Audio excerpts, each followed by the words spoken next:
کانادا چی شد رفتی؟ هیچی، رسیدم کانادا، بکن یه روز تو آسمون بودم، رسیدم اونجا دیدم پیام از سروشه که ما یه اتفاقاتی افتاده، سکانس نداریم، چجوری آف کنم من؟ خب کوتاه کن پرواز سفر تو، اینا بگن کوتاه، هیچ.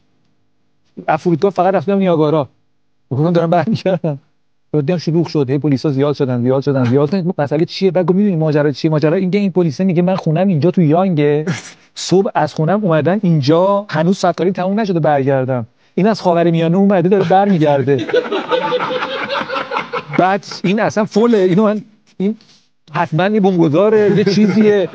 بعد اونم کتاب دارن دیگه، سری چیزا دارن، دیده بوده هیچی تو کامپیوتر زده، تمام علائم کار خطرناکه. یه نفر یه روز بیاد بگه سلام چطوری، خوبی؟ خب خدا نگهدار، با اجازه یه ردبول خوردیم برگردیم.